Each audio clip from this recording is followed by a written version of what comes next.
Hello guys, welcome to my channel. আশা করি সবাই ভালো আছেন, সুস্থ আছেন। তো আজকে আমি সারাদিন কী করছি তো ভাবলাম আপনাদের সাথে শেয়ার করি। তো ব্লগটি যদি ভালো লাগে তাহলে অবশ্যই আমাকে জানাবেন। তো আমি আরও ট্রাই করব সুন্দর সুন্দর ব্লগ দেওয়ার।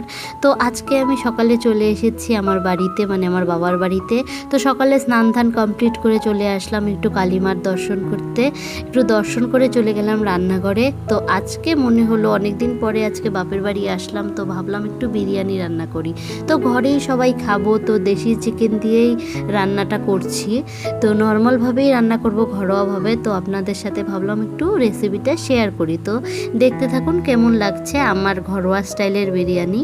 তো আপনারা হয়তো ভাবতে পারেন যে দেশি চিকেন দিয়ে আবার বিরিয়ানি হয় নাকি। অ্যাকচুয়ালি আমাদের বাড়িতে এই ব্রয়লার চিকেনটা কেউ খায় না, পছন্দ করে না।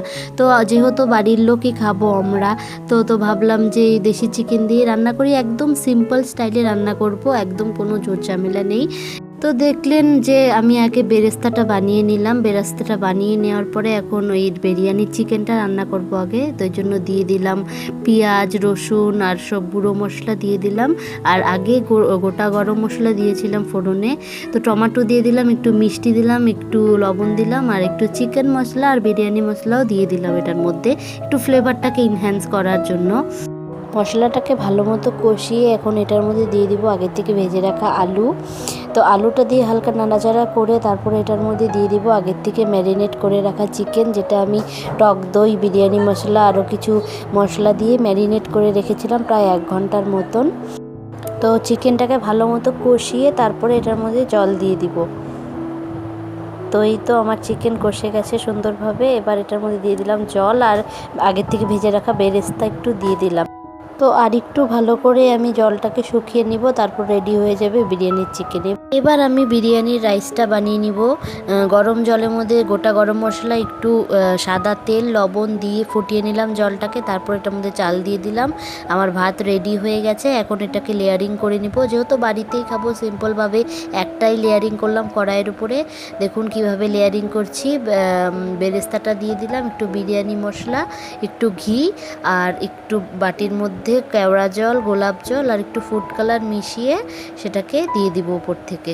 তারপরে 10 মিনিটের মতো দম দিব। দম দিয়ে রেডি হয়ে যাবে আমার বিরিয়ানি। তো দেখুন আমার ঘরোয়া সিম্পল বিরিয়ানি রেডি হয়ে গেছে। এই গিফটটা আমার ভাগ্নি আমাকে দিয়েছে কিছুদিন আগে, আমার বার্থডে গেল, তো এটাও দিয়েছে। তো ওকে হয়তো আগের ব্লগে দেখেছেন, ওর নাম অনুষ্কা। তো এখন ও পড়তে বসেছে, আমি পড়তে বসিয়েছি, ম্যাথস করছে মন দিয়ে। তো একটু ভিডিও করলাম দেখে আবার লজ্জাও পেল। তো এবার একটু রেডি হয়ে নিলাম। বাড়ির সামনে একটা ছোট্ট মেলা এসেছে, চলুন ওখান থেকে ঘুরে আসি। ঢুকেই এন্ট্রেন্সে কি সুন্দর একটি মহাদেবের মূর্তি রাখা। এই মেলাটা শ্রাবণ মাসে আসে, তো এই মহাদেবকে উদ্দেশ্য করে হয়তো মেলাটার নাম শ্রাবণী মেলা।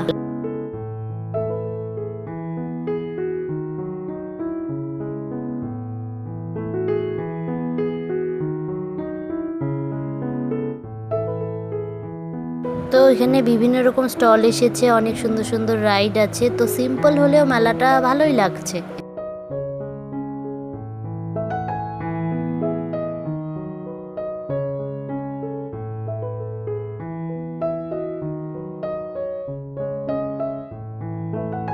দেখুন মূর্তিগুলো কি সুন্দর লাগছে দেখতে।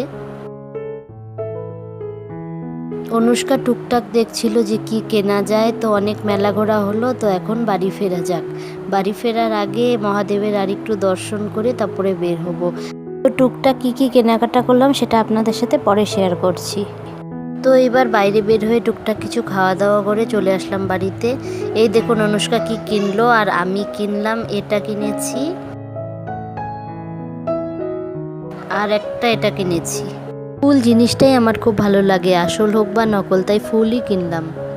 তো এই তো রাতের ডিনার রেডি। তো আজকের ব্লগটি এ পর্যন্তই রাখছি। তো আমার ব্লগটি ভালো লাগলে অবশ্যই লাইক, কমেন্ট অ্যান্ড শেয়ার করে দিবেন, আর আমার চ্যানেলটিকে সাবস্ক্রাইব করে দিবেন। Good bye.